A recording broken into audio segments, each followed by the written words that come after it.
네, 오늘 이제 강의 주제를 한번 보시면은 주거 정비 지수제가 폐지가 됐습니다. 확정적으로 폐지가 됐다라고 보시면 좋을 것 같습니다. 그로 인해서 이제 달라지는 점이 있죠. 어떤 점이 달라질까요? 바로 이런 노후 밀집 지역 안에 있는 이런 빌라로 많은 투자의 수요가 집중이 될 것으로 보여지고 있습니다. 그만큼 앞으로 이제 빌라 전성 시대라고 할 만큼 이런 매물 품귀 현상이 앞으로 나타날 것으로 보여지고 있습니다. 그러면 투자자분들은 어떻게 해야 되냐? 투자 전략을 세우셔야 되겠죠. 오늘 강의를 통해서 주거 정비 지수제가 어떤 것인지 보도 내용을 통해서 한번 알아보도록 하겠고요. 그다음에 투자의 전략을 세울 때 어떤 지역에 이제 전략을 세워야 될지 오늘 강의를 통해서 알아보도록 하겠습니다. 먼저 이제 강의 보시게 되면 첫 번째로 주거 정비 지수제가 폐지가 확정이 됐습니다. 이제 본격적으로 이제 노후 밀집 지역 안에 있는 이런 지역들 자체가 정말 재개발 활성화를 통해서 이런 이제 노후 단지가 아파트 단지로 변한다라고 보시면 좋을 것 같은데요. 어떤 내용인지 이제 기사를 통해서 알아보도록 하겠고요. 두 번째로 보시게 되면은 이제 변화의 중심축에 투자를 하셔야 됩니다. 어떤지요? 바로 용산입니다. 용산 정말 이제 많은 개발 호재가 이제 묶여 있는 지역인데요. 어떤 메리트가 있는지 두 번째로 알아보도록 하겠고요. 마지막 세 번째로 한강변의 가치는 앞으로 더더욱 높아질 수밖에 없습니다. 그 안에서도 정말 개발 가능성 높은 지역에 투자를 하셔야 되는데 그 지역이 어디냐? 바로 광진구 자양동입니다. 정말 한강변의 마지막 남은 미개발 지역으로서 이제 투자 가치가 굉장히 높은 지역 중에 한 곳인데요. 어떤 메리트가 있는지 마지막 세 번째로 알아보도록 하겠습니다. 먼저 첫 번째로 이제 주거 정비 지수제가 이제 폐지가 확정이 됐습니다. 이제 요번 달 이제 중순이죠. 중순에 이제 폐지가 확정이 됐습니다. 우선 내용을 한번 보시게 되면 서울시 재개발 대못 제거, 대못이라고 하면은 바로 주거 정비 지수제다라고 보시면 될 것 같고요. 이런 주거 정비 지수제가 폐지가 최종적으로 확정이 됐다. 이렇게 보도 내용이 나와 있죠. 기사 내용 자체를 보면은 이제 9월 16일 날 이제 보도 내용이 나와 있는데요. 15일 날 확정적으로 이 주거 정비 지수제가 폐지가 이제 확정이 됐습니다. 우선 내용 자체를 보시게 되면 서울시 이제 도시주거정비기본계획 변경안이 확정이 됐습니다. 어떤 게 주거정비 지수제가 15일 날 폐지가 됐다라고 보시면 될 것 같고요. 그 다음에 신속통합기획, 이제 주민 이제 동의 절차, 관서화 등 이런 내용들이 같이 포함이 돼서 발표가 됐고요. 그 다음에 23일 변경 고시 후에 민간 재개발 공모가 착수가 됐습니다. 23일이면 이제 바로 저번 주죠. 저번 주부터 23일부터 바로 이제 공모를 통해서 민간 재개발 추진할 수 있는 지역은 공모를 넣어라. 이렇게 이해를 하시면 좋을 것 같습니다. 그 안에서도 정말 중요한 내용은 바로 요거. 주거 정비 지수제가 폐지가 확정이 됐다라고 보시면 될 것 같은데요. 우선 정비 사업의 가장 큰 장애물 중 하나로 작용했던 주거 정비 지수제가 폐지가 이제 확정이 됐다. 이렇게 보도 내용이 나와 있고요. 이 내용 자체를 계속해서 보시게 되면 신속 통합 기획으로 이름을 바꾼 공공기획도 본격화하는 등 재개발 관련 규제가 대폭 완화가 됐다라고 이렇게 보도 내용이 나와 있습니다. 그만큼 이제 앞으로 재개발로 인해서 공급량이 확보가 되고 노후 밀집 지역 같은 경우는 이런 이제 노도 기준 자체만 맞추고 그다음에 이제 그 평수죠. 1만 제곱미터 이상 평수만 맞추면은 이제 재개발이 가능하다라고 보시면 될 것 같은데요. 우선 주거정비 지수제가 폐지가 됐고 신속통합기획으로 이제 명칭을 바꿨고 주민 절차 등 간소화 등을 담은 도시 및 주거환경정비 기본계획이 변경안이 15일 날 서울시 도시계획위원회에 수정 가결됐다, 확정됐다 이렇게 16일 날 이렇게 발표가 됐습니다. 앞으로 정말 재개발이 활성화될 수밖에 없습니다. 그러면은 이 활성화 계획에 맞춰서 투자를 하셔야 되겠죠. 어디에? 노후 밀집 지역 안에 개발 가능성 높은 곳에 투자를 하셔야 되겠죠. 그래야지 이제 나중에 아파트 입주권을 받음으로써 이런 서울 도심 안에 아파트를 받을 수가 있겠죠. 우선 이제 보시게 되면 이제 법적 요건, 이제 현행 이제 유지입니다. 이제 필수 항목을 보시게 되면은 이제 노후도가 3분의 2 이상이 이제 전체 면적의 3분의 2 이상이 노후가 되어 있어야 된다. 퍼센티지로 보시면은 66%죠.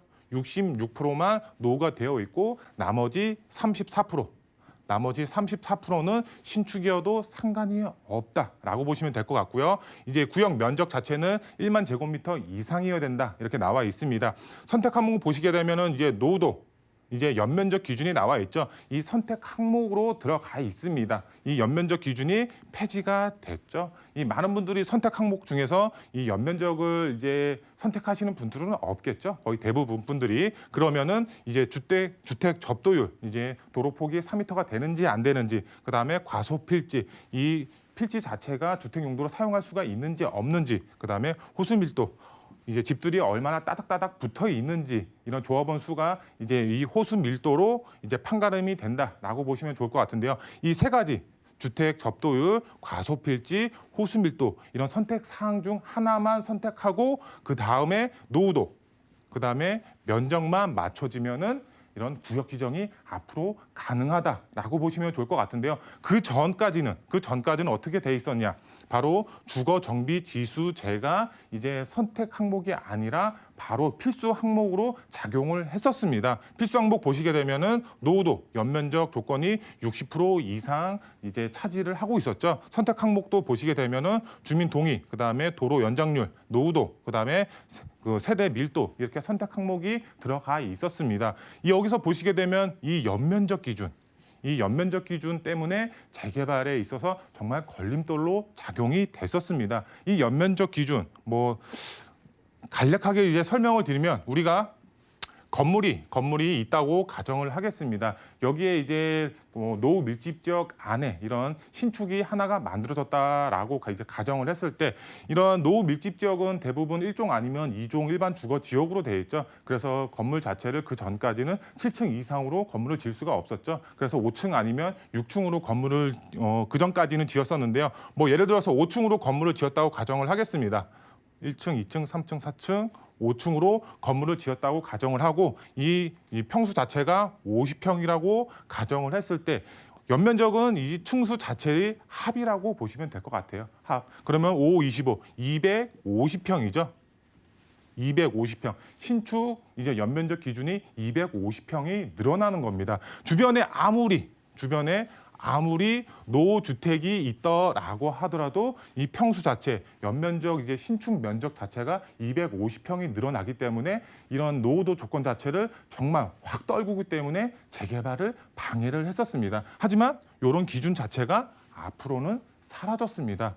그렇기 때문에 이 법정 요건만 맞춰지면은 앞으로 재개발이 가능하다, 구역 지정을 받을 수가 있다. 그렇기 때문에 이런 재개발 예상 지역 안에 있는 이런 서울시 안에 정말 300여 개 넘는 이런 노후 밀집 지역이 있었습니다. 그 전까지는 뭐 정말 20군데, 30군데밖에 이제 추진을 할 수가 없었습니다. 이런 이제 연면적 기준 때문에. 하지만 정말 이제 300군데 넘는 지역들이 앞으로 재개발 가능성이 확실히 높아졌다. 이런 연면적 기준 자체가 폐지가 됐기 때문에 그렇게 이해를 하시면 좋을 것 같은데요.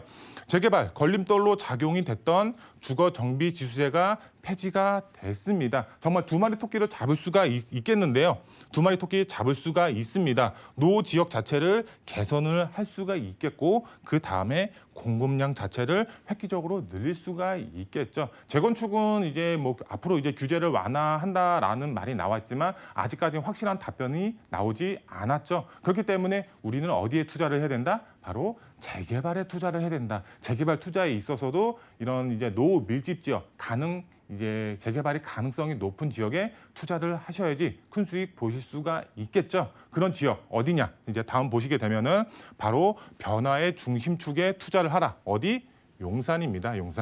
용산 지도를 한번 보시게 되면은 정말 이제 지도 안에서도 다양한 개발 호재를 제가 표시를 해놨는데 정말 많은 개발 호재가 묶여 있습니다. 용산 60% 이상이 정말 개발 호재의 영향이 있는 지역입니다. 서울역 북부 역세권 개발, 그다음에 국제업무단지, 용산 민족공원, 이 3대 개발축 중심으로 많은 정말 다양한 개발 호재가 있습니다. 그만큼 개발 호재로 인한 집가 상승 크게 노려보실 수가 있겠죠. 이런 개발 호재의 영향을 받을 수가 있는 노밀집 지역, 앞으로 재개발이 가능한 지역에 투자를 하는 게 핵심 포인트라고 말씀을 드릴 수가 있겠는데요. 우선 용산 다양한 개발 호재가 있고 60% 이상의 개발 계획으로 잡혀 있습니다. 그만큼 개발 호재가 상당히 풍부하다라고 보시면 될 것 같고요. 두 번째로 용산 개발 본격적으로 시작이 됩니다. 그전까지는 개발 계획만 잡혀 있었고 언제 개발될지 정말 알 수 없었습니다. 하지만 이제 본격적으로 개발이 된다. 용산 앞으로 천지개벽한다라고 보시면 좋을 것 같고요. 그렇기 때문에 투자자분들은 용산에 무조건 점 하나를 찍어 놓으셔야 됩니다. 점 하나 찍어 놔야지 그만큼 이제 집가 상승도 노려볼 수가 있고 노밀집 지역에 투자를 하신 분들의 경우는 아파트 입주권까지 노려볼 수가 있겠죠. 그렇기 때문에 투자를 하셔라, 용산에. 아직까지 용산 소액으로 접근이 가능합니다. 우리가 투자에 있어서 레버리지를 활용을 해야 된다라는 말이 있죠. 이 레버리지 바로 갭 투자를 말씀을 드립니다. 갭 투자 정말 아파트 갭 투자하기에는 조금 이제 껄끄럽죠. 왜? 이런 다양한 이제 규제 정책들이 아파트에 쏠려 있죠. 이런 소형주택의 경우는 규제 정책을 어느 정도 피할 수가 있기 때문에 아직까지는 소액으로 접근이 가능하다라고 보시면 될 것 같고요. 개발 가능 지역에 투자를 하셔야 되겠죠. 용산이라고 해서 정말 다 개발되는 것이 아닙니다. 개발될 수가 있는 지역이 따로 있습니다. 그런 지역은 저희와 함께 상의하셔서 투자의 전략 세우시면 된다라고 보시면 될 것 같고요. 이제 세 번째 보시게 되면 한강변의 가치는 앞으로 더더욱 높아질 수밖에 없습니다. 개발 가능성 높은 곳에 투자를 하셔야 되는데 바로 한강변 안에서도 이 자양동을 주목하셔야 됩니다. 자양동 왜 주목해야 될까요?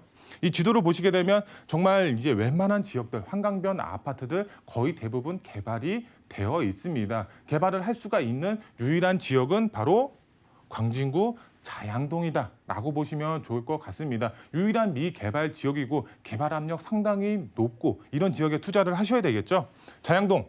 지금이 투자 타임이다라고 보시면 될 것 같습니다. 왜? 신속 통합 기획을 추진을 하고 있습니다. 동의서 걷고 있습니다. 동의서를 걷는 지역과 동의서를 걷지 않는 지역의 차이는 굉장히 크죠. 이런 신속 통합 기획으로 추진이 되고 있기 때문에 발빠르게 움직이셔야지 아파트 입주권 받을 수가 있겠죠. 한강변 명품 아파트를 소유를 하셔야 됩니다. 소액으로 아직까지 접근 가능합니다. 용산하고 마찬가지로 레버리지 활용하시면은 이 자양동도 한강변 아파트를 소유할 수가 있는 그런 투자자분들이 되실 수가 있겠고요. 이 자양동도 마찬가지입니다. 자양동 다 개발이 되는 것이 아닙니다. 현재 동의서를 걷고 있거나 앞으로 거둘 수 있는 지역에 투자를 하셔야지 개발 압력이 개발에 따라서 높은 이제 시세 차익과 아파트를 얻을 수가 있다라고 보시면 될 것 같고요. 투자 포인트 간단하게 세 가지로 정리해 드리겠습니다. 소액으로 가장 큰 수익 창출은 바로 재개발 투자다라고 보시면 좋을 것 같습니다. 유일한 투자처다라고 보시면 될 것 같고요. 이번 연도 2021년도 이제 얼마 남지 않았습니다. 21년도 이번 연도에 승부를 거셔서 큰 수익 보시면 좋을 것 같고요. 투기 방지 대책도 같이 나옵니다. 오세훈 시장이 추진하는 6대 이제 그 방안이 있죠. 거기 안에 투기 방지 대책도 같이 나옵니다. 그렇기 때문에 투기 방지 대책도 피하면서 투자를 하셔야 되겠죠. 피할 수 있는 전략은 바로 선점입니다. 선점하셔야지 투기 방지 대책을 피할 수가 있기 때문에 선점 투자하셔라라고 보시면 될 것 같고요. 마지막 세 번째로 용산, 그다음에 자양동을 주목하셔서 투자의 전략을 세우셔야 됩니다. 자세한 투자의 상담은 저희와 함께 상의하신다고 하면은 정말 큰 수익 보실 수가 있는 지역에 투자하실 수 있게 도와드리겠습니다.